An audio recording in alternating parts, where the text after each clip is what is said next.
লোনা ফলা জমি লোনা জলে ভরা, ঘূর্ণিঝড় জলোচ্ছ্বাস সাথে বাড়ছে খরা, পরিবর্তিত জলবায়ু বাড়ায় জীবন ঝুঁকি, তথ্য প্রযুক্তি করেছে নতুন দিনের মুখী, শুনবো মোরা জানবো। সুপ্রিয় শ্রোতা বন্ধুরা, প্রীতি ও শুভেচ্ছা নিন। শুরু হলো জলবায়ু পরিবর্তনের প্রভাব ও অভিযোজন কৌশল বিষয়ক নিয়মিত রেডিও অনুষ্ঠান উপকূলের কথা। উপকূলের কথা, উপকূলের কথা। অনুষ্ঠানটি পরিবেশিত হচ্ছে এলজিইডির কোস্টাল ক্লাইমেট রেজিলিয়েন্ট ইনফ্রাস্ট্রাকচার প্রকল্প সিসিআরআইপির আওতায় কৃষি তথ্য সার্ভিসের রুরাল রেডিও ইনিশিয়েটিভ RRI এর সৌজন্যে, সহযোগিতা international fund for agricultural development IFAD। সম্প্রচারিত হচ্ছে প্রতি রবিবার ও বুধবার রাত 7:45 আর সোমবার ও বৃহস্পতিবার বিকেল 3:45 আপনার প্রিয় লোকবেতার 99.2 FM থেকে। আর এই অনুষ্ঠানটি অনলাইনে শুনতে লগ ইন করুন www.lokebetarradio.com.bd। জলবায়ু পরিবর্তনে বাড়ছে খরা, ঘূর্ণিঝড়, লবণাক্ততা, জলোচ্ছ্বাসে ফসল হানি, ভাঙছে ঘর, বদলে যাচ্ছে জীবন ধারা, বদলে যাচ্ছে চাষ, হচ্ছে মানুষ দিশে হারা, লড়ছে 12 মাস, শুধু লড়ছে 12 মাস। সুপ্রিয় শ্রোতা, শুরুতেই জেনে নেই কি কি বিষয় দিয়ে সাজিয়েছি আজকের উপকূলের কথা অনুষ্ঠান। বরগুনাবাসী রে মগো রেডিও মগো কথা কয়, লোকবেতারে মগো কথা কয়, মগো রেডিও মগো কথা কয়, মগো রেডিও মগো কথা কয়। লোকবেতার FM 99.2, লোকবেতারে মগো কথা কয়। শুরুতেই শুনতে পাবেন জলবায়ু প্রতিবেদন, থাকবে অভিযোজন কৌশল পর্ব, বদলে যাওয়া দিন পর্বে রয়েছে সিসিআরআইপি প্রকল্পের বাজার উন্নয়নের উপর প্রতিবেদন, শুনতে পাবেন নাটক বাঁচবো বাঁচাবো। এছাড়াও আপনাদের জন্য রয়েছে নিয়মিত আয়োজন কুইজ ও রচনা প্রতিযোগিতা। আয়োজনের শেষে লাইভ ফোন ইন পর্বে থাকবেন একজন বিশেষজ্ঞ অতিথি, যিনি সরাসরি শ্রোতাদের নানান প্রশ্নের উত্তর দেবেন। শুরুতে আশ্রয় কেন্দ্র বা সাইক্লোন শেল্টার বিষয়ে জলবায়ু প্রতিবেদন।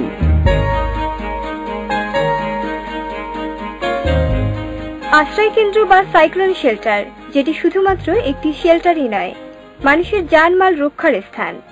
বাংলাদেশ সরকার উপকূলীয় অঞ্চলে ব্যাপক হারে সাইক্লোন শেল্টার বা আশ্রয় কেন্দ্র নির্মাণ করেছেন। উপকূলীয় মানুষ শুধু জীবন বাঁচানোই নয়, তাদের গুরুত্বপূর্ণ সম্পদ রক্ষা করেন এই শেল্টারে আশ্রয় নিয়ে। সাইক্লোন সেন্টার হয়তো যখন বিপদ সংকেত দেয় তখন সেখানে একটা আশ্রয় নেওয়া যায় সাইক্লোন সেন্টারে। সরকার গেছি গরু বছর লই থিয়া একালে বন্যার ডরে গেছে সরকার বাচ্চা ছেলে টেলে লইয়া সব লই গেছে। তবে মনে করেন একটু বন্যা বা ঝড় বৃষ্টি দেখলে বা ভয় লাগলে যাই ওখানে আশ্রয় নেওয়া যায়। স্থানীয়রা তাদের ভাষায় বলেন সেন্টার। অনেক জায়গায় সেন্টার থাকলেও তা জীবন রক্ষা নয়, বরং মরণ ফাঁদ, যেমন বালিয়াতলির এই শেল্টারটি। ফাটল ধরছে, বোঝেন না, ফাটল ধরছে, এখন বেশি লোক উঠলে কেন ভাঙ্গে সিটি পারে হয়তো মানে যায় না ডরে সাইডে। যদি মরি তা মরলে এমনি মরবো, কিন্তু ওইটার উপরে উঠে ব্যাপার চাপা পড়িয়ে মরলে হাতে তো আর কাজ হইবে না। এই জন্য অনেক মানুষ যায় না। একটু বড় ধরনের হইলে ভালো হয়। মনে করেন ওই যে মহিলা বা পুরুষ যদি ভিন্ন ভিন্ন থাকে, হয়তো মনে করেন মহিলারা যে এক লেফটিনে যাইতে পারে আর এক বাথরুমে, আর পুরুষ যেন আর এক বাথরুমে যাইতে পারে, এইভাবে হইলে ভালো হয়। বা যদি একটু বাতি হয়, যেন বাতিতে যেন দেখে যাইতে পারে, এভাবে হইলে ভালো হয়। সাইক্লোন সেন্টার যেখানে হইবে সেখানে যেন রাস্তা হয়, রাস্তার দরকার। রাস্তা না হলে মানুষ যাইবে কেমন তারা? এ সম্পর্কে বলছেন সিপিপি বরগুনা সদর উপজেলার টিম লিডার জাকির হোসেন মিরাজ। যে কথাটা জানি যে না জানার অনেক বিপদ, আগে জানবো পরে মানবো। যে অনেক সময় দেখা যায় যে মানুষ সংকেত প্রচার করা হয়, প্রচার করার পরেও সে আশ্রয় কেন্দ্রে যান না, সেখানে বৃদ্ধ প্রতিবন্ধী সুস্থ সবাই মানে যার যার অবস্থানে সুস্থ নিরাপদে থাকবে। প্রতিটি সাইক্লোন শেল্টারই আলাদা আলাদা রুম আছে মেয়েদের, নারীদের এবং পুরুষদের আলাদা রাখার জন্য, শিশুদের করার জন্য। তারপরেও যদি কিছু কিছু জায়গায় যে ব্যতিক্রম দেখা যায় যে বর্তমানে যে সাইক্লোন শেল্টারগুলো নির্মাণ করা হয় সেটিতে আলাদা টিউবওয়েল, আলাদা বাথরুম ল্যাট্রিন। জলবায়ু পরিবর্তনের কারণে প্রাকৃতিক দুর্যোগ বাড়ছে, খরা, বন্যা, জলোচ্ছ্বাস আমাদের ঘরে কড়া নাড়ছে। অভিযোজন কৌশল। সুপ্রিয় শ্রোতা, ঘূর্ণিঝড়, বন্যা ও জলোচ্ছ্বাস প্রবণ এলাকার জন্য বৃক্ষরোপণ অত্যন্ত গুরুত্বপূর্ণ। বৃক্ষ যেমন একদিকে ঝড়ের গতিবেগ কমায়, অন্যদিকে বন্যার ফলে নদী ভাঙন রোধ সহ রাস্তাঘাট ভাঙন রোধ করে। এছাড়াও গাছ ফল দেয়। ঔষধি বৃক্ষের গুণাগুণ তো অপরিসীম। তাই ঘূর্ণিঝড় ও বন্যাপ্রবণ এলাকায় উপযোগী ফল ও ঔষধি বৃক্ষ লাগানো জরুরি। এ সম্পর্কে বলছেন উপকূলীয় উন্নয়ন সংস্থা জাগনারীর প্রধান নির্বাহী হোসনে আরা হাসি। ঔষধি গাছ এবং ফলদ বৃক্ষ মানুষের লাইভলিহুডে এটি কাজে আসতে পারে। কিন্তু আসলে আমাদের এখানে আগে আমরা যে জিনিসটা দেখতাম যে কারো বাড়িতে একটা আমলকি গাছ, কারো বাড়িতে একটা হর্তকি গাছ, রাস্তার পাশে অর্জুন গাছ, যে জিনিসগুলো আসলে দিনে দিনে হারায়ে যাচ্ছে। এই জায়গাটাকে আসলে পরিকল্পিতভাবে করতে হবে। আর এই ঔষধি বৃক্ষগুলো যদি আসলে পরিকল্পিতভাবে চাষ করা যায়, এটার মাধ্যমে অনেকের লাইভলিহুডের নিশ্চয়তা হতে পারে এবং এটার জন্য স্পেশালি কোনো আসলে জায়গা লাগে না। আমাদের গাছ রাস্তার পাশে, আমাদের যে বন জঙ্গল যেখানে প্লান্টেশন হচ্ছে সেই সব জায়গায় যদি প্ল্যান মাফিক করে তাহলে কিন্তু এটি সম্ভব। এটার জন্য আলাদা কোনো জমির প্রয়োজন হয় না। নিম গাছ আমরা দেখি, নিম গাছ আমাদের কিন্তু সেই পুরনো দিনে সেই নিম গাছ নাই, এই পাহাড়ি টাহাড়ি কি সব বলে বাইরের। এর পাশাপাশি আমরা যদি ফলজ গাছের কথা বলি, ফলজ গাছ কিন্তু আমাদের এদিকে বিচ্ছিন্নভাবে আছে। একটি বাড়িতে আপনি গিয়ে দেখবেন যে সকল ধরনের ফলের গাছ আছে, কিন্তু ফল হচ্ছে না। এই যে ফল হচ্ছে না কেন, এই জায়গাটি আমাদের দেখার মতো আসলে কেউ নাই। হয়তোবা যারা গাছ লাগাচ্ছেন তারা হয়তোবা এটা মাথায় আনতে পারতেছে না, কিন্তু এর দায়িত্বটা কার, এই অ্যাওয়ার্ডটা করার দায়িত্বটা কার, কে করবে এবং এই উপদেশটা কে দেবে, সেই জায়গাটা একটা গ্যাপ রয়ে গেছে।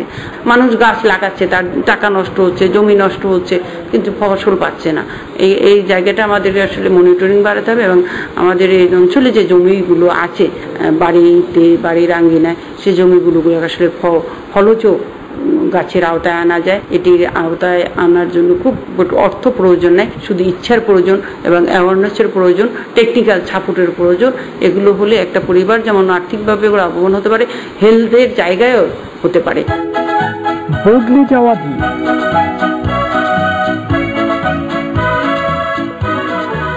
জলবায়ু পরিবর্তনের প্রভাব মোকাবেলায় বাংলাদেশ সরকারের বাস্তবায়িত নানা প্রকল্পের মধ্যে অন্যতম হচ্ছে কোস্টাল ক্লাইমেট রেজিলিয়েন্ট ইনফ্রাস্ট্রাকচার প্রকল্প বা সিসিআরআইপি, যেটি বাস্তবায়ন করছে স্থানীয় সরকার প্রকৌশল অধিদপ্তর এলজিইডি। শ্রোতা বন্ধুরা, সিসিআরআইপি কার্যক্রমে বাজার উন্নয়ন কার্যক্রম নিয়ে শুনুন একটি প্রতিবেদন।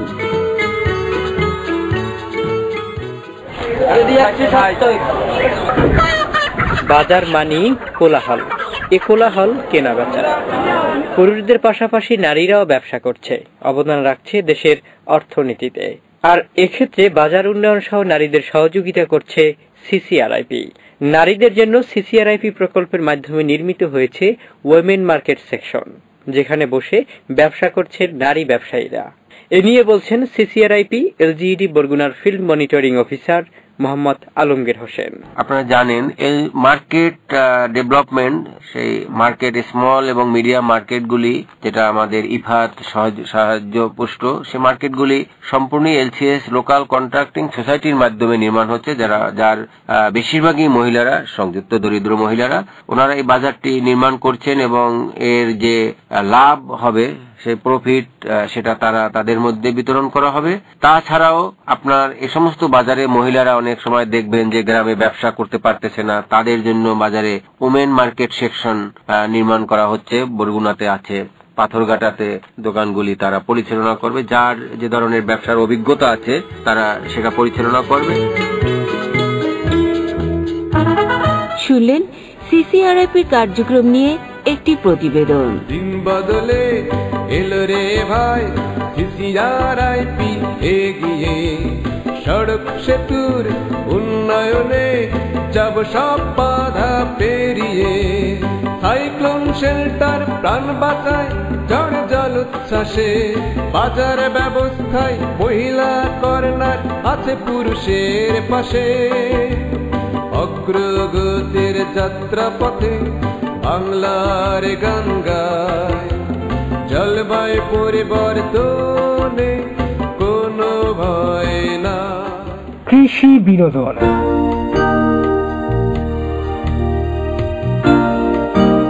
শ্রোতা বন্ধুরা, এবার আপনাদের জন্য রয়েছে নাটক বাঁচবো বাঁচাবো, রচনায় ইমরান হোসেন।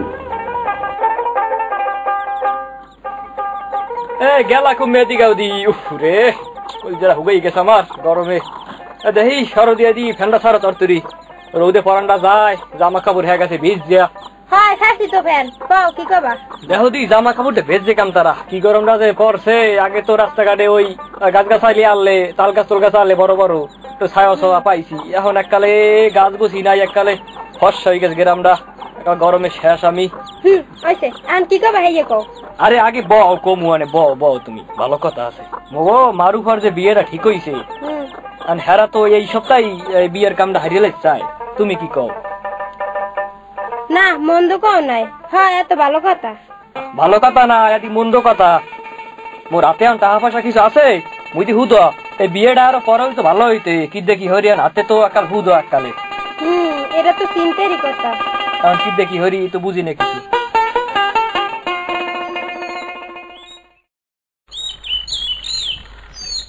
খালেক চাচা ঘরে আছেন? হ্যাঁ কেডা? ও তানজিলা, কি খবর? আও বউ। খবর হইলে ডাকাত দিয়ে মোরা খালাতো ভাই আইবে, ওই আইসেও আর কি। হে ওই তাল গাছটি এলে না বড় বড়, হে তাল গাছটির ছবি তুলবে। সাংবাদিক তো বুঝছেন। ওরে বেডা, হ্যাঁ দি কাটতে ফসে রেলাইছে। ও কি কন, হেদি আইতেছে। আইতে আছে না, আসেই পড়ছি। আসসালামু আলাইকুম। ওয়ালাইকুম আসসালাম। কেমন আছেন আপনারা? হ্যাঁ ভালো আছি, আপনি ভালো আছেন তো? চলেন পুকুর পাড়ে যাই। পুকুর পাড়ে যাবেন? আসলে সে গাছগুলো তো নাই, কাটতে ফেলাইছে। সে কি কথা? তাছাড়া গ্রামে আর আগের মতো গাছ তো নেই, যেরকমের বন জঙ্গল ছিল, রাস্তার দুই পাশে গাছ ছিল সেগুলোও নাই। মানে ব্যাপার কি? ওরে বাবা, গাছ দেওয়ার মানে আর হরবে কি, অদি কাটতে আন কামে লাগায়, আরবার বেচছে হেলায়। এই গ্রামটার আন ফসাই হরিয়া লাগছে আর কি। গাছ তো আর কোনো কামে লাগে না। ঠিকই কয়, গাছের তো দরকার কম, সেইতে মানে আর রাহে না, কাটতে হেলায়। আপনারা জানেন না, এই জন্য এই কথা বলছেন। শোনেন, আপনারা শোনেন। হ্যাঁ হ্যাঁ বলেন। গাছ আমাদের পরম বন্ধু। এই যে আমরা শ্বাস করি, এই যে আমরা শ্বাস গ্রহণ করি এবং শ্বাস ছাড়ি, অর্থাৎ নিঃশ্বাস, এটি আমরা কোথায় পাই? গাছ আমাদের দেয়। আমরা এই যে নিঃশ্বাসটা যখন নেই, সেইটা হইলো অক্সিজেন গ্রহণ করি, সেই অক্সিজেনটা গাছ দেয়। আর নেয়ার পরে আমরা যেটা ছাড়ি মানে ত্যাগ করি, সেইটা হলো কার্বন ডাই অক্সাইড। সেইটা গাছ আবার খায়, মানে গাছ গ্রহণ করে। গাছ যদি ওইটারে না নেয়, মানে না খায়, তাইলে এই কার্বন ডাই অক্সাইডের পরিমাণ বাড়িয়ে যাবে না পৃথিবীতে? তোমরা মরে যাবো, তাইলে তো আমরা মরে যাবো। এই তো বুঝতেছেন। আর গাছ যদি আমাদের অক্সিজেন না দেয়, তাইলে আমরা শ্বাসকর্মুখী দিয়া মানে অক্সিজেন পাবো কোথায়?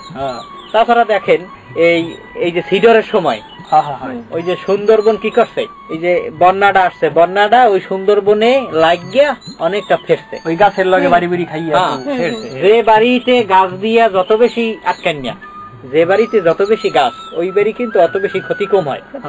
এটা লক্ষ্য করছেন আপনারা? তো দেখি প্রায়। গাছ আমাদের কাঠ দেয়, গাছ দিয়ে ঘর বাড়ি উঠাই। তাছাড়া এই গাছের যে বিভিন্ন গুণাবলীর মধ্যে ঔষধি গাছ আছে, ঔষধি গাছ দিয়ে তো ঔষধ হয়। এই যেমন নিম গাছ, নিম গাছ কিন্তু আগে প্রত্যেকের বাড়ি ছিল, এখন কিন্তু গ্রামেই নাই, না দেখাই যায় না। তারপরে ধরেন এই যে ফলের গাছ, এই ঔষধি ফলজ, তারপরে বনজ, এক একটা গাছের এক একটা গুণগুণ। গাছ না থাকলে আমরা বাঁচবো কেমনে? তারপরে এই আগের সাইতে গরম বাড়ছে, টের পাইছেন? আর আমরা মানুষ 50 জন, গাছ হইলে 2টা, তাহলে 2টা গাছে 50 জন মানুষের এই যে ত্যাগ করা কার্বন ডাই অক্সাইড নিতে পারবে? পারবে না। তাইলে অক্সিজেনের চাইতে কার্বন ডাই অক্সাইডের পরিমাণ বাড়িয়ে যাইবে, বাড়িয়ে তো পৃথিবীর ক্ষতি হইবে। কি কইলেন? সেইটি তো এই গরম বাড়ছে, রোগ শোক বাড়ছে, বন্যা বাদল বাড়ছে, এই গাছ দিয়ে মগো পরান। হ্যাঁ, এই পরান না থাকলে আমরাও নাই। তাই আমাদের বেশি বেশি গাছ লাগাতে হবে, গাছ বাঁচাতে হবে, আমাদেরকেও বাঁচতে হবে। তাহলে আমরা নিজেও গাছ লাগাই, অন্যেরও গাছ লাগাইতে কই। জি জি জি, হ্যাঁ এখন তো বুঝছি। তাই এখন সবাই কও, গাছ লাগান, পরিবেশ বাঁচান। গাছ লাগান, পরিবেশ বাঁচান।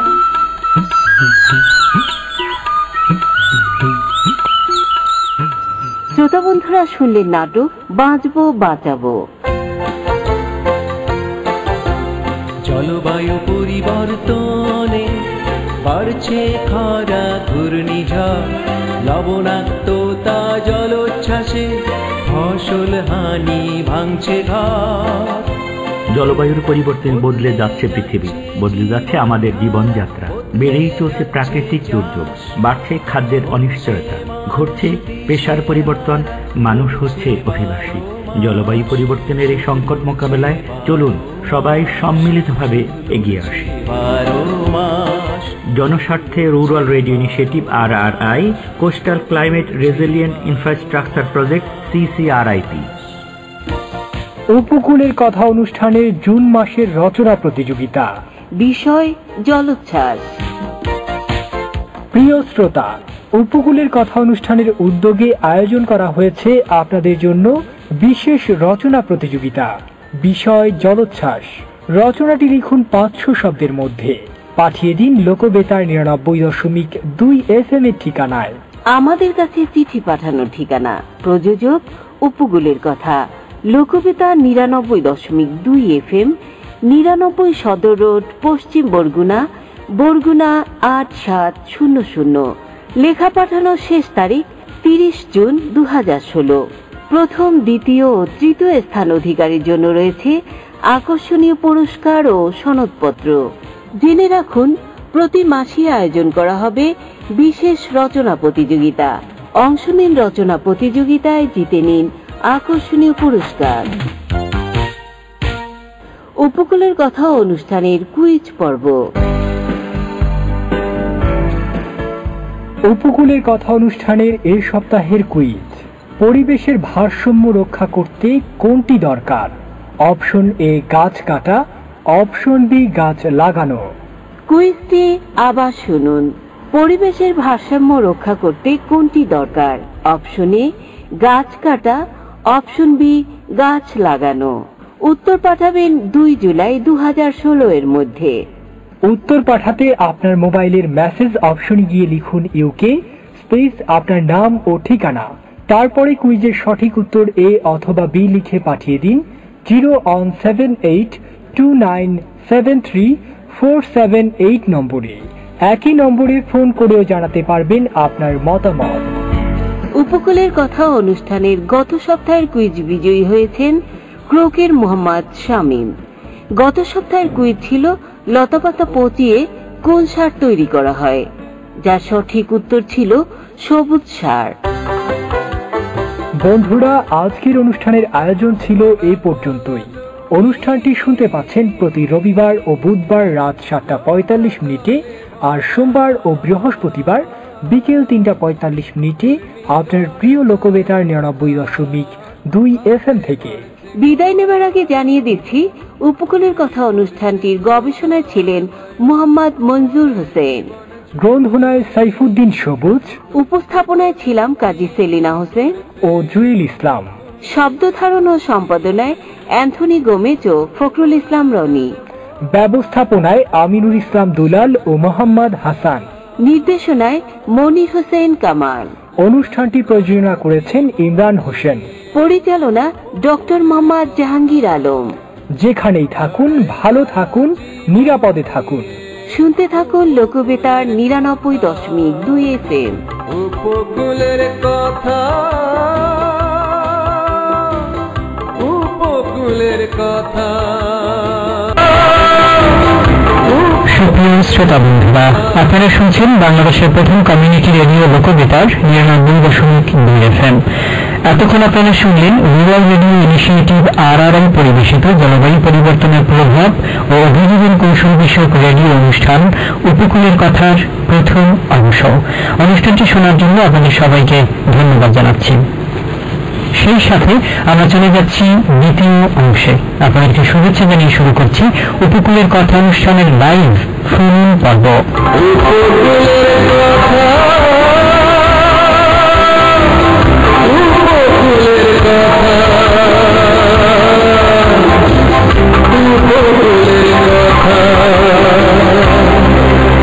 সুপ্রিয় শ্রোতা বন্ধুরা, আপনারা জানেন যে আমরা প্রতি পর্বে এই আলোচনা অনুষ্ঠানে বিষয়ভিত্তিক আলোচনা করে থাকি এবং একজন বিশেষজ্ঞ অতিথি আমাদের স্টুডিওতে উপস্থিত থাকেন, যিনি বিষয়টি নিয়ে আলোচনা করেন এবং আপনাদের বিভিন্ন প্রশ্নেরও উত্তর দেন। উপকূল কথা অনুষ্ঠানের আজকের আলোচনায় অতিথি হিসেবে আমাদের স্টুডিওতে উপস্থিত আছেন স্থানীয় উন্নয়ন সংস্থা জাগনারীর প্রধান নির্বাহী হোসনে আরা হাসি। আপনাকে স্বাগত আমাদের আজকের অনুষ্ঠানে। আপনাকেও স্বাগত আজকের অনুষ্ঠানে আমাকে আমন্ত্রণ করার জন্য। শ্রোতা বন্ধুরা, আজকের অনুষ্ঠানে আমরা আলোচনা করব আমাদের এই উপকূলীয় অঞ্চলে ঔষধি এবং ফলজ অর্থাৎ ঔষধি গাছ এবং আমাদের যে ফলের গাছ রয়েছে এই গাছের গুরুত্ব সম্পর্কে আমরা আজকের অনুষ্ঠানে আলোচনা করব।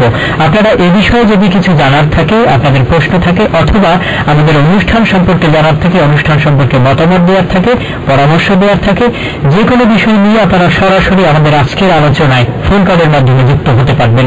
ফোন করবেন 0178297347 এই নম্বরে। আমি আবার বলছি 0178297347 এই নম্বরে। শ্রোতা বন্ধুরা, পুরো অনুষ্ঠান সঞ্চালনায় আপনাদের সাথে আছি আমি ইমরান হোসেন। দেরি নয়, চলে যাচ্ছি মূল আলোচনায়।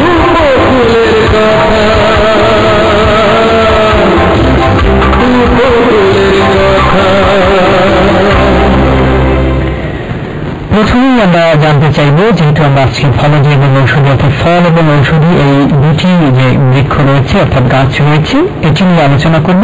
তো প্রথমে ফলজ এবং ঔষধি এটি বলতে আমরা আসলে কি বুঝবো, অর্থাৎ ফলজ এবং ঔষধি বৃক্ষ সম্পর্কে শুরুতে জানতে চাইব খুব সংক্ষিপ্ত। ধন্যবাদ ইমরানকে। আসলে ফলজ গাছ বলতে আমরা যে গাছগুলোতে ফল দেয়, যেটি আমাদের শরীরের জন্য খুব উপকারী, সে গাছগুলোকে আমরা আসলে ফলজ গাছ বলে থাকি। আর ঔষধি গাছ যেগুলোকে আমরা বলি যে গাছের শিকড় পাতা ফল দিয়ে ঔষধ তৈরি হয়, সেগুলো আসলে ঔষধি গাছ বলি। তার মধ্যে যদি আমরা ঔষধ বলি, আমলকি, গন্ধা, নিম, হুগলি, এ ধরনের গাছকে আসলে ঔষধি গাছ বলে। ফল বলতে আমাদের এদিকে যেগুলো পেয়ারা আছে, কাঁঠাল আছে, এই জাতীয় যে গাছগুলো বরিশালের বিখ্যাত আমরা এগুলোকে আমরা আসলে ফলের গাছ বলে থাকি। ধন্যবাদ আপনাকে। আমরা আসলে ফলজ এবং ঔষধি খুব ছোট্ট করে আমরা এই বিষয়টি অবশ্য জানি, শ্রোতারা আপনারা সবাই এই বিষয়টি সম্পর্কে অবগত আছেন। তবু আমরা শুরুতে আসলে এইটি আমরা কি নিয়ে মূলত আলোচনা করব সেই বিষয়টি নিয়ে আপনাদেরকে একটু ধারণা দেওয়ার জন্য আমরা এটি আজকের অতিথির কাছ থেকে ছোট্ট করে শুনলাম। আপনাদেরকে একটু জানিয়ে রাখতে চাই যে আজকে যিনি আমাদের স্টুডিওতে রয়েছেন আমাদের উপকূলীয় যে উন্নয়ন সংস্থা জাগনারীর প্রধান নির্বাহী, এবং তাকে আমরা আজকের এই অনুষ্ঠানে আমন্ত্রণ জানানোর মূল উদ্দেশ্য হচ্ছে যে আমরা ফলজ ঔষধি এবং বৃক্ষ এটি নিয়ে আমরা প্রাকৃতিক বা পরিবেশগত ভাবে আমরা যেহেতু আলোচনা করব না, এবং এটির মূল যে গুণগুণ রয়েছে সেটি নিয়ে একটু আলোচনা, এবং বড় আমাদের যে লক্ষ্যটা আজকে আলোচনায় আপনার কাছে একটু পরিষ্কার করা এটির গুরুত্ব, এবং আমাদের সরকারি বেসরকারি ভাবে আমাদের এটিকে এগিয়ে নেওয়ার জন্য একটি লক্ষ্যমাত্রায় পৌঁছানোর জন্য আসলে কি কি করণীয় রয়েছে। যেহেতু আমাদের এই আজকে যিনি অতিথি তার যে এই উন্নয়ন সংস্থা রয়েছে সেটির মাধ্যমে বিভিন্ন রাস্তাঘাট উন্নয়ন এবং সেই রাস্তাঘাটের কাছে গাছ লাগানো এবং আমাদের বিশেষ করে কৃষির একটি অংশে তারা কাজ করে থাকেন। তাদের জায়গাটা থেকে এটি তাদের কাছে পরিষ্কার যে আরো কি হলে এই উন্নয়নগুলো ত্বরান্বিত হবে এবং এই ঘাটতিগুলো আসলে থাকবে না, এবং এটি এই জায়গায় সরকার এবং বেসরকারি ভাবে কি আরো করণীয় রয়েছে। এবং আমরা যারা রয়েছি অর্থাৎ আমরা সাধারণ মানুষ, আমরা যারা বসবাস করছি এই উপকূলীয় জেলায় তাদের মূলত আসলে কি করণীয় এবং গুরুত্বটা তাদের কাছে একটু তুলে ধরা, এই আলোচনার জন্য আমরা আজকের অতিথিকে আমাদের আজকের আলোচনায় বেছে নিয়েছি। আপনাদেরকে আরো একটু জানিয়ে রাখতে চাই, উপকূলের কথা অনুষ্ঠানটি পরিবেশিত হচ্ছে এলজিডির কোস্টাল ক্লাইমেট রেজিলিয়েন্ট ইনফ্রাস্ট্রাকচার প্রকল্প CCRIP এর আওতায় কৃষি তথ্য সার্ভিসের রুরাল রেডিও ইনিশিয়েটিভ RRI এর সৌজন্যে। সহযোগিতা international fund for agricultural development IFAD। অনুষ্ঠানটি সম্প্রচারিত হচ্ছে প্রতি রবিবার ও বুধবার রাত 7:45 এবং পুরো প্রচার প্রতি সোমবার ও বৃহস্পতিবার বিকাল 3:45।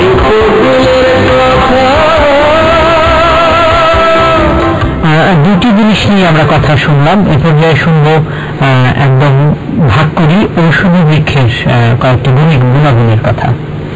ঔষধি বৃক্ষের কি ধন্যবাদ ইমরানকে আবারও। আসলে ঔষধি বৃক্ষ যেমন আমরা অর্জুন গাছের কথা যদি বলি, যে মানুষের হাত পা জ্বালা পোড়া করলে আমরা একটা সময় দেখেছি যে অর্জুনের ছাল ভিজানোর পরে সে গাছের রসটি মানে ছালটা ভিজানোর শুকিয়ে রাখতো এবং পরে সেটিকে সন্ধ্যা রাত্রে ভিজাতো, সকালবেলা খেত মানুষ, বলতো যে পায়ের জ্বালা পোড়া এই ধরনের যে অসুস্থগুলো আছে সেগুলো মানুষের কেটে উঠত। এবং আরেকটি আমাদের এদিকে যে বলে যে চুনা পাথর চুনা পাতা, যে পেটে ব্যথা হয়েছে পাথর চুনা পাতা চিবিয়ে খাওয়া কমে যাবে, এরকম কিন্তু এই গাছগুলো সামগ্রিক একটি হাতের কাছে আমাদের বনলতা নামে এগুলো আমরা দেখতাম। এবং হাত পা কেটে গেছে দ্রুত করে হাতের কাছেই খুব কাছে ছিল বন্যলতা, সহজ ভাষায় আমাদের দিকে বলে বন্যলতা। বন্যলতার একটি পাতা এনে ঘষে নরম করে লাগিয়ে দিলে যেমন একসাথে রক্ত পড়া কাম হতো, অ্যান্টিবায়োটিকের কাজ হতো, যে সেটি আর ক্ষত হওয়া বা অন্য কোনো দিকে আর যেত না।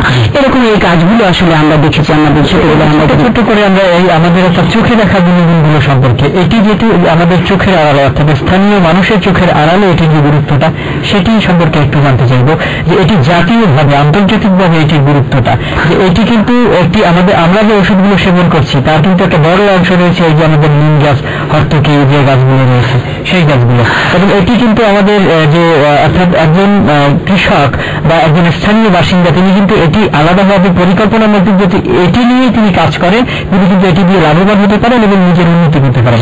এই জায়গাটা আসলে আমরা আমাদের এদিকে দেশজের ওরকম আসলে ফার্মিং পরিকল্পনা মাফিক আসলে আমাদের এদিকে গড়ে ওঠেনি এখনো, যে দেশজ ঔষধের যথেষ্ট গুণাগুণ বা মানুষের আস্থা এখনো মানুষের আছে যে ভেষজ ঔষধ কোনো সাইড এফেক্ট নাই, কিন্তু এটি সংগ্রহের জায়গাটা কিন্তু আমাদের অঞ্চলে খুব দুর্বল অবস্থায় আমরা আছি। আমরা ভেষজ যেসব ঔষধ গাছ দিয়ে তৈরি হয় সে গাছগুলো আমরা আসলে পরিকল্পিতভাবে করি না। একজন কৃষক যদি ভাবে যে তার বাড়িতে একটি আমলকি গাছ, একটি হর্তকি গাছ, একটি বয়রা গাছ, এগুলো আসলে রাখতেই পারেন, এগুলোর জন্য খুব জায়গাও প্রয়োজন হয় না, এবং বাড়িতে অন্য অন্য গাছের পাশাপাশি একটু পরিকল্পিত করলে এটি দিয়ে কিন্তু তিনি বছরে ভালো একটি আর্থিক আয়ের উৎস তার হতে পারে। যেমন আমাদের নিম গাছ, আমরা আগে দেখতাম ছোটবেলায় ছোট ছোট পাতার নিম গাছ থাকতো এবং বলা হতো যে বাড়িতে নিম গাছ আছে সে বাড়িতে ওষুধ বিসুখের প্রভাব কম থাকে। এখন নিম গাছের বাতাস লেগে যে বাড়িতে ঢুকছেন, যে এটির কারণেই কিন্তু আমরা অর্থাৎ বাতাসের জীবন থেকে একটু মুক্ত থাকি। কিন্তু এখন আপনারা কিন্তু দেখেন গ্রামে গেলে সেই আমাদের সেই সময়কার যে দেশীয় নিম গাছটি এখন বিলুপ্তির পথে। এই জায়গাটাতেই আমি পরের প্রশ্নে আসছিলাম, আমরা যেহেতু আলোচনা এসে গেছে আমরা সরাসরি প্রশ্নটায় যাই এবং এটি নিয়ে শুনি বরগুনায় আমাদের ঔষধি গাছের বর্তমান অবস্থা সম্পর্কে, যেহেতু আপনারা সেই আগে থেকে দেখে আসছেন এবং আপনারা উন্নয়নের কাজে কাজ করতে গিয়ে কিছু দৃশ্য পরিলক্ষিত হয়েছে। তো সেই আগের যে গাছগুলো ঔষধি এবং আমাদের দাদা দাদি চাচা চাচি তারা যেটাকে ব্যবহার করতেন এবং নিজেরা ব্যবহার করতেন, বর্তমান বরগুনার অবস্থাটা পার্থক্য না। এটি এখন আর আসলে খুব ভালো অবস্থা নাই। এটি মানুষ আসলে ওরকম অর্থ ইনকামের জন্য করেন না বা পরিবারের সহায়তার জন্য করেন না। একটি বিষয় আছে, আমলকি গাছটা মোটামুটি একটু দেখা যায়, গ্রামে হয়তো 2-4টা গাছ পাওয়া যায়, কিন্তু ওরকম পরিকল্পিত কেউ করেন না। আমরা জাগরণী কাজ করতে গিয়ে যেটা করেছি, আপনারা দেখেছেন যে মাঝের শহরে আমরা গাছ লাগাতে গিয়ে আমরা 3 ধরনের গাছ দিয়েছিলাম, ফলজ গাছ, তারপর হলো আপনার ঔষধি গাছ, আরেকটু দিয়েছিলাম যে মানুষের কাঠ তৈরি হয়, যেমন আমরা ফলজ গাছের মধ্যে আমরা যষ্টি জাম দিয়েছিলাম। আমরা সেগুলি হিসাব করে মানুষকে বোঝাতে চেষ্টা করেছিলাম যে একটি জাম গাছ থেকে জামের ফল খাওয়া, এবং সেটা থেকে আমরা দেখেছি যে 1500 টাকা প্রতি বছরে, এখন দাম বেড়েছে জামেরও, তাতে আরো হবে, ডাবল হবে, 3000 টাকা একটি জাম গাছ যদি কারো বাড়িতে থাকে সিজনালি সে 3000 টাকা ইনকাম করতে পারে এবং নিজেরা খেতে পারে। খেয়ে যে জামের, আপনারা জানেন যে জাম খেলে একটা আমাদের প্রচলিত কথা আছে যে রক্ত পরিষ্কার হয় জাম খেলে, সেই জায়গাটাও কিন্তু পূরণ হতে পারে, কিন্তু এটি আসলে করা হয় না। আমরা যারা উন্নয়ন সংগঠন আছি আমরা বৃক্ষরোপণ করতে গিয়ে এই 3 ধরনের গাছকে মাথায় রেখে আসলে করে থাকি। এটি নেই বলেই কিন্তু এই কাজগুলো আপনাকে করতে হচ্ছে। হ্যাঁ, এটির কারণ হলো যে আমাদের পাবলিকের মধ্যে অ্যাওয়ারনেসের জায়গাটা আসলে আমরা করতে পারি না, এটা আমাদের ব্যর্থতা। আমাদের ব্যর্থতা মানে আমরা যারা সামাজিকভাবে কাজ করি, এবং রাষ্ট্রের কথা আমি বলবো, রাষ্ট্রের কথা যদি রাষ্ট্র একটা সময় উপকূলীয় সবুজ বেষ্টনী গড়ে তুলতেন, এখন সেই প্রজেক্টটি নাই। তারপরে আমরা গাছ লাগান, রাস্তার পাশে লাগান, নতুন নতুন বনায়ন করেন, কিন্তু করতে গিয়ে আসলে আমরা যদি এটি মাথায় রাখেন যে আসলে এই গাছগুলো মানুষের কাছে জনপ্রিয়তা করা, এবং কৃষি ডিপার্টমেন্টের যে মানুষগুলো মাঠ পর্যায়ে কাজ করেন বা তাদের যে ওয়ার্কশপ সেমিনার হয় সেখানে স্পেসিফিক আসলে মানুষকে ডেকে যখন করা হয়, এই জ্ঞানগুলো আসলে সরকারি পর্যায়ে বেসরকারি ভাবে আসলে কি হয়েছে এবং আরো কি দরকার সেটা নিয়ে আমরা পরে আলোচনা করব। আমরা একটি কল নিব পর্যায়ে। হ্যালো, ওয়ালাইকুম আসসালাম, আপনাকে উপকূলের কথা অনুষ্ঠানে আলোচনা পর্বে স্বাগত। আপনাদেরকে আমি আন্তরিকভাবে জানাচ্ছি, কিন্তু আমি বলছিলাম আমরা ক্লিয়ারলি আপনাদের অবস্থানটি শুনতে পাচ্ছি না, খুব কষ্ট লাগতেছে। আপনি যুক্ত হয়েছেন, আমার মনে হয় যে খুব স্পষ্ট না হলেও আপনি আমাদের অনুষ্ঠানটি শুনেছেন এবং এখন আমাদের অনুষ্ঠানে আমাদের সাথে রয়েছেন। এবং আজকে যে অনুষ্ঠানে যে অতিথি হাসিয়াপা আছেন ওনার কথাগুলো খুবই গুরুত্বপূর্ণ এবং ভালো লাগতেছিল, কিন্তু তো এই ঔষধি এবং ফলজ গাছ এটি নিয়ে আপনার কোনো প্রশ্ন যদি থাকে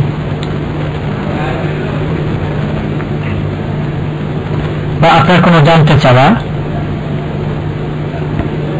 হ্যালো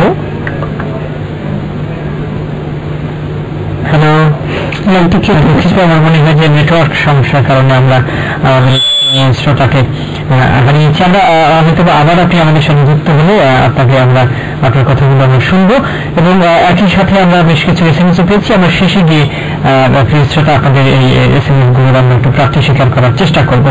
প্রিয় শ্রোতা, জলবায়ু পরিবর্তনের প্রভাব মোকাবেলায় বাংলাদেশ সরকার বেশ কিছু প্রকল্প বাস্তবায়ন করছেন। এগুলোর মধ্যে অন্যতম কোস্টাল ক্লাইমেট রেজিলিয়েন্ট ইনফ্রাস্ট্রাকচার প্রকল্প CCRIP।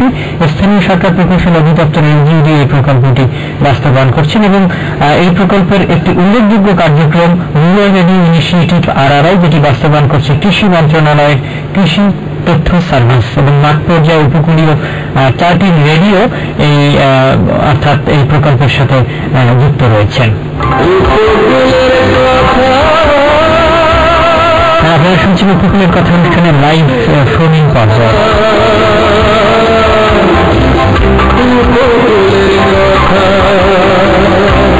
আমাদের আজকের অনুষ্ঠানের অতিথি হোসনে আরা হাসি, প্রধান নির্বাহী জাগরণী। আমরা খুব দ্রুত এগোতে চাইব যেহেতু আমাদের সময়ের একটি ব্যাপার রয়েছে।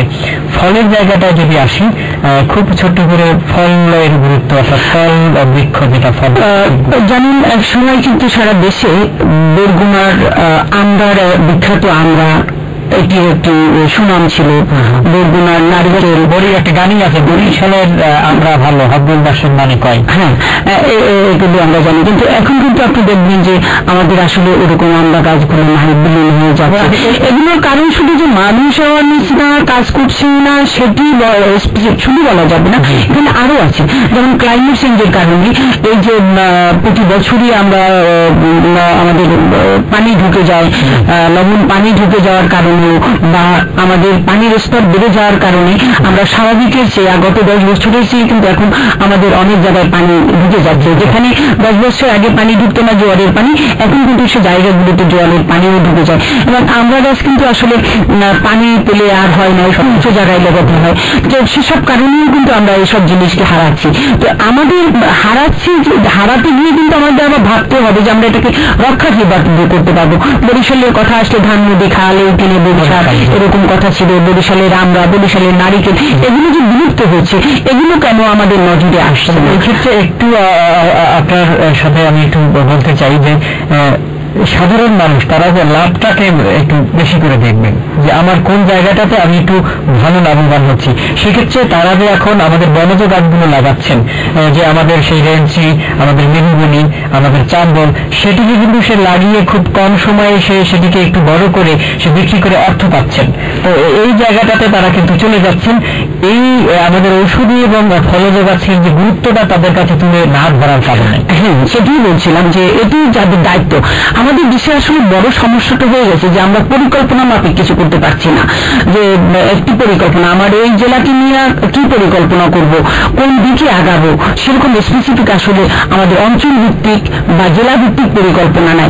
আমরা বিভিন্ন দাবি করে থাকি রাষ্ট্রের কাছে, যে যেমন বাজেট, এই যে 2 মাস গেলে বাজেট আসছে, যে অঞ্চল ভিত্তিক বাজেট আসে, অঞ্চল ভিত্তিক বাজেটও আমরা যেমন পাই না, অঞ্চল ভিত্তিক পরিকল্পনাও পাই না। আমাদের এগুলো মানুষের এই যে পানি ঢুকে যাওয়া, আমরা গাছটি, একটি আমরা গাছ কিন্তু ফল দিতে বেশ একটা সময় লাগে। সেই সময় একটা আমরা গাছ ধরানোর পরে পানি ঢুকে যদি আমরা গাছটি নষ্ট হয়ে যায়, কিছু কিন্তু মনোবল হারিয়ে ফেলে যে আবার একটি আমরা গাছ রোপণ করবে, সে ফল ধরবে, একটা বড় সময় যাবে, সে আর আগ্রহ হারিয়ে ফেলে এবং পানি ঢুকছে সে কিভাবে রক্ষা করবে নানা কারণে। তো এই জায়গাগুলোতে আসলে আমাদের পরিকল্পনার অভাব। আমরা কিন্তু প্রতিনিয়ত দেখি যে আমাদের বাঁধ ছুটছে, বাঁধ বান্ধা হচ্ছে, কিন্তু এইখানেও পরিকল্পনার যথেষ্ট ঘাটতি। কোন গাছটি আমার প্রয়োজন না, বাদে কোন গাছটি প্রয়োজনের আগে হলো যে বাদ দিয়ে পানি ঢুকে আমাদের উপকূলের ক্ষতি হচ্ছে। এই বাড়তে গেলে আমাদের আসলে কয়টা ডিপার্টমেন্টের একসাথে কাজ করতে হবে। একটি পানির কিন্তু সোর্স আছে, যে পানি এদিক থেকে এসে এখানে বাড়ি লাগলে এখান থেকে ভাঙবে, এই ভাঙবে এখানে, এই জায়গাটাকে আমরা কোন মাত্রা বার্তা দেব, এটাকে বলে দেবো না শুধু মাটি ফেলে দেবো, এই যে রিসার্চ করার মানুষগুলো এবং পানি উন্নয়ন, এই সমন্বয়ের যথেষ্ট অভাব আছে। দেখা গেছে যে রাষ্ট্রের টাকা যাচ্ছে, বাদ বানছে, বাদ দিচ্ছে, কিন্তু পরিকল্পনা বা রিসার্চ করা এই জায়গাগুলো নাই বলে আমাদের উপকূলের এইসব গাছ যেমন হারাচ্ছি, এটি একটা কারণ। দ্বিতীয় কারণ হচ্ছে যে আমাদের যাদের এই জায়গাগুলোতে অ্যাওয়ারনেস করার কথা, যাদের একটি বাড়িতে, আমি যদি ছোট্ট করে বলি যে আমাদের কৃষি ডিপার্টমেন্টের হিউজ পরিমাণ কিন্তু লোক আছে, যে প্রতিটি ইউনিয়নে 3 জন করে মাঠ কর্মী তাদের মাঠে কাজ করে। তাহলে যদি মাঠে 3 জন কর্মী কাজ করে, কেননা সেই মাঠ কর্মী প্রত্যেকটি বাড়ি পরিকল্পনা করতে পারছেন না, বছরের পর বছর কাজ করছেন, তাদেরকে আমাদের গ্রামের মানুষ অনেকে চেনেন না। বড় কৃষক যারা, তাদের সাথে যোগাযোগ করে তারা কিছু কাজ করে, কিন্তু এই প্রতিটি বাড়িকে একটা কেন পরিকল্পনার মধ্যে করে নিয়ে আসতে পারতেছি না। আমরা বারবারই আমাদের কৃষকরা মার খাচ্ছে। কোন জায়গায় মার খাচ্ছে? যে ফলজ গাছ লাগাচ্ছে, বনজ গাছ লাগাচ্ছে, এটি পরিকল্পিত ভাবে হচ্ছে না। যে একটি গাছ লাগাতে কতটুকু দূরত্ব লাগবে, নারিকেল গাছ লাগাচ্ছি আমি, কতটুকু দূরত্ব কতটুকু লাগাবো, বছরে কি ধরনের তাকে খাদ্য দিতে হবে, এই জায়গাগুলো আসলে আমাদের না থাকার কারণে কৃষকরা আগ্রহ হারাচ্ছে। আবার এদিকে ক্লাইমেট চেঞ্জের কারণে যে ভাবে আমরা যে ক্ষতিগ্রস্ত হচ্ছি, সে কারণে আগ্রহ হারাচ্ছে। তো দুটি মিলিয়ে আসলে আমরা প্রতিনিয়ত নিজেদের সম্বল, নিজেদের প্যাটার্ন হারিয়ে আমরা আসলে নিঃস্ব হয়ে যাই। আমরা একটি প্রশ্নে গিয়ে আমরা অনেকগুলো প্রশ্নের কথাই শুনেছি এবং অনেকগুলো প্রশ্নের উত্তরও আমরা নিয়েছি, এবং সেই ক্ষেত্রে আমরা বেশ কয়েকটি ফোনও আমরা মিস করেছি। আমরা এই পর্যায়ে একটা ফোন নেওয়ার চেষ্টা করছি। হ্যালো হ্যালো, দুঃখিত, আমার মনে হয় যে লাইনটি কেটে গেছে। সেটা আপনি আবার চেষ্টা করুন। 01782973478 নম্বর। এবং আমরা খুবই আলোচনার কাছাকাছি, শেষের দিকে এসছি। শেষে এসে এই যে আপনি পরিকল্পনার কথা বললেন একটু আগে, তো সেই পরিকল্পনায় আমরা প্রশ্নটা আসার আগে আমরা আবার একটু ফোনটা নিয়ে নেওয়ার চেষ্টা করছি। হ্যালো, ওয়ালাইকুম আসসালাম। জি, আপনি খুব সংক্ষেপে আপনার প্রশ্ন বা মতামতটি, যেহেতু আমাদের সময় একদমই কম, কে এবং কোথা থেকে? জান্নাতুল ফেরদৌসে বলছি। তবে আজকে অনুষ্ঠানটা খুব ভালো হয়েছে। তবে আপনার কাছে আমার জানা হচ্ছে যে কালীজিরা ও রসুন এই গাছটি থেকে মানে আমাদের কি উপকারে আসতে পারে, এগুলো যদি বলতে জানালে ভালো। কালীজিরা গাছ সম্পর্কে আসলে আমার প্রথম ক্ষমাসে নেওয়া উচিত ছিল।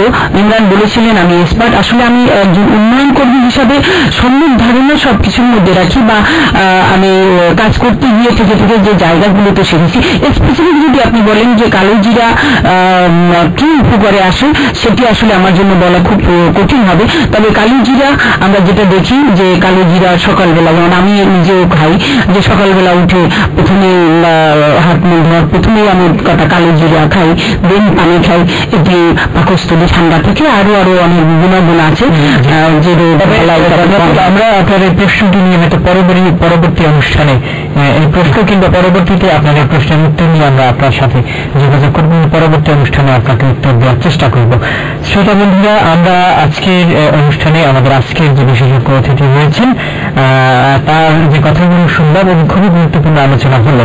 সর্বশেষে আমাদের যে স্থানীয়রা রয়েছেন, যাদের জন্য আমাদের আজকের এই কথা, তাদের সচেতনতা এবং সরকারি বেসরকারি ভাবে একটু দায়িত্ব বাড়ানো, সচেতন হওয়া এবং আমাদের যারা রয়েছেন তাদের দায়িত্বটা একটু বাড়িয়ে দিয়ে আমাদের সাথে পরিকল্পনা করে কাজগুলো করা, এটি নিয়ে শেষ কথা শুনলে খুব সংক্ষেপে।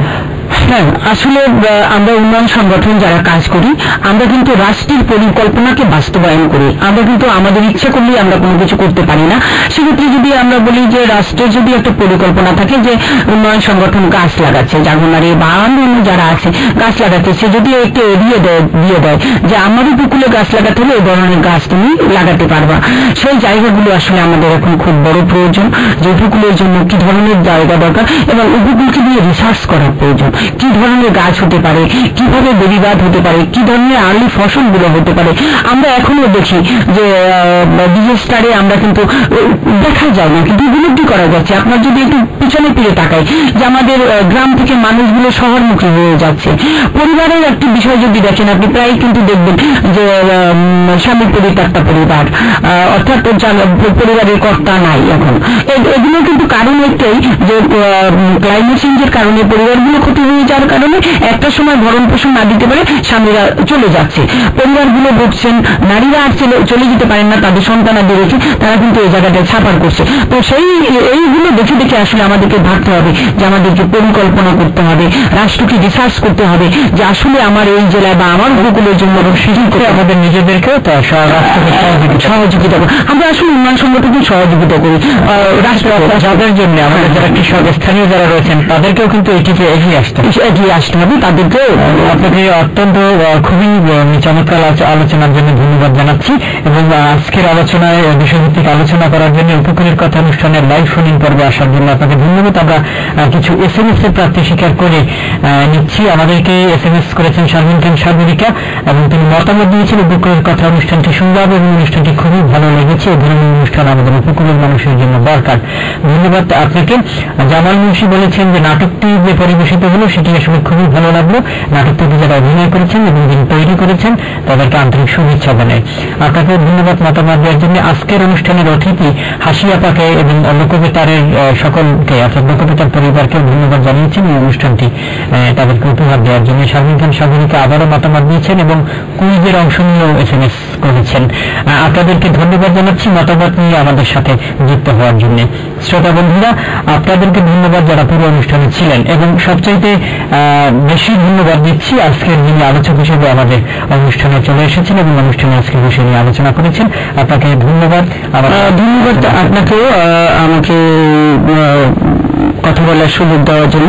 আমি আপনার মাধ্যমে অনেক সাধারণ মানুষের কাছে চলে যেতে পেরেছি এবং তাদের সাথে শেয়ার করতে পেরেছি যে আসলে আমাদের উপকূলের জন্য বনজ এবং ফলজ বৃক্ষের গুণবান গুরুত্ব নিয়ে আমি আশা করি আজকের এই অনুষ্ঠানের মাধ্যমে অনেকে অ্যাওয়ার হবেন ফলজ এবং বনজ বৃক্ষ ঔষধি বৃক্ষ লাগানোর জন্য। ধন্যবাদ সকলকে। শ্রোতা বন্ধুরা, উপকূলের কথা অনুষ্ঠানের লাইভ ফোন ইন পর্ব শেষ করছি। তবে শেষ করার আগে আপনাদেরকে জানিয়ে রাখতে চাই যে এই অনুষ্ঠানটি আপনারা শুনতে পাচ্ছেন, অর্থাৎ সম্প্রচারিত হচ্ছে প্রতি রবিবার ও বুধবার রাত 7:45 এবং পুনঃপ্রচার প্রতি সোমবার ও বৃহস্পতিবার বিকাল 3:45 আপনার প্রিয় লোকবেতা 99.2 FM থেকে। অনুষ্ঠানের সঞ্চালনায় ছিলাম আমি ইমরান হোসেন, অনলাইন সম্পাদনায় ফখরুল ইসলাম রানী এবং প্রযোজনা করেছেন মনির হোসেন কামাল।